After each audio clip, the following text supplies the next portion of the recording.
ನೀವು ಬಂದಾಗ ಮನೆಯಲ್ಲಿ ಎಲ್ರು ಇನಿಷಿಯಲಿ ಹೇಗೆ ಆಕ್ಸೆಪ್ಟ್ ಮಾಡಿದ್ರು, ಆಮೇಲೆ ಹೋಗ್ತಾ ಹೋಗ್ತಾ ಹೇಗಾಯ್ತು?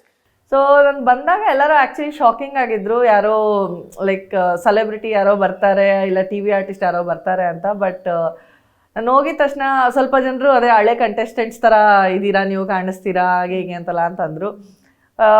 ಅವರು ಒಂದು ಎಕ್ಸ್ಪೆಕ್ಟೇಷನ್ ಇಟ್ಕೊಂಡಿದ್ರು, ವೈಲ್ಡ್ ಕಾರ್ಡ್ಗೆ ಎಂಟ್ರಿ ಆದವರು ವೈಲ್ಡಾಗಿ ಬರ್ತಾರೆ ಹಾಗೆ ಹೀಗೆ ಅಂತ. ಬಟ್ ನನ್ನ ನೇಚರ್ ಇರೋದೇ ಹೀಗೆ, ನಾನು ಇರೋದೇ ಹೀಗೆ.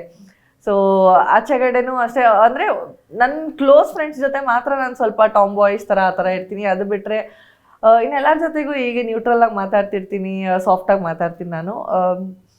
ಅಲ್ಲೂ ಹಂಗೆ ಅಂದ್ಕೊಂಡಿದ್ರು ಸ್ಟಾರ್ಟಿಂಗು. ನಾನು ಫಸ್ಟ್ ದಿನ ಹೋದಾಗಲೇ ನಾನು ಅಡ್ಜಸ್ಟ್ ಆಗೋಕ್ಕೆ ಸ್ವಲ್ಪ ಕಮ್ಮಿ ಆಯಿತು, ಅಂದರೆ ಟೈಮ್ ತಗೊಳ್ತು ನನಗೆ. ಆ್ಯಂಡ್ ಅವರು ಎಲ್ಲ 50 ದಿನ ಮಾಡ್ಕೊ ಬಂದವರು.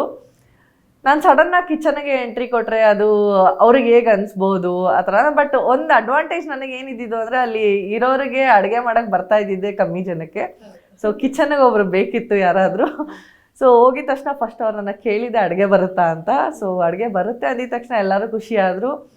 ಆ್ಯಂಡ್ ಎಲ್ಲರೂ ಆ್ಯಕ್ಚುಲಿ ತುಂಬ ಚೆನ್ನಾಗಿ ಎಕ್ಸೆಪ್ಟ್ ಮಾಡಿದ್ರು ನನ್ನ. Okay, nice. ಸೊ ಇನ್ನು ಅಡುಗೆ ಮನೆ ವಿಷಯಕ್ಕೆ ಬರೋದಾದ್ರೆ, ನಮಗೆ ಅಡುಗೆ ಮನೇಲಿ ಜಾಸ್ತಿ ಕಾಣಿಸ್ಕೊಳ್ಳೋದು ತನಿಷಾ, ಕಾರ್ತಿಕ್ ಅವರು ಕಾಣಿಸ್ಕೋತಾರೆ.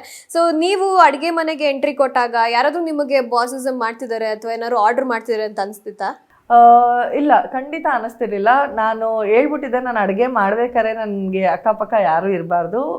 ಬಟ್ ನನಗೆ ಸ್ವಲ್ಪ ಅದೇ ಮನೇಲಿ ಒಬ್ಬರೋ ಇಬ್ಬರಿಗೆ ಮಾಡಿ ಅಭ್ಯಾಸ, ಅಲ್ಲಿ 12 ಜನಕ್ಕೆ ಮಾಡಿ ಅಭ್ಯಾಸ ಇರಲಿಲ್ಲ. ಸೊ ಸ್ವಲ್ಪ ಕ್ವಾಂಟಿಟಿ ಸ್ವಲ್ಪ ನನಗೆ ಅರ್ಥ ಆಗ್ತಿರ್ಲಿಲ್ಲ.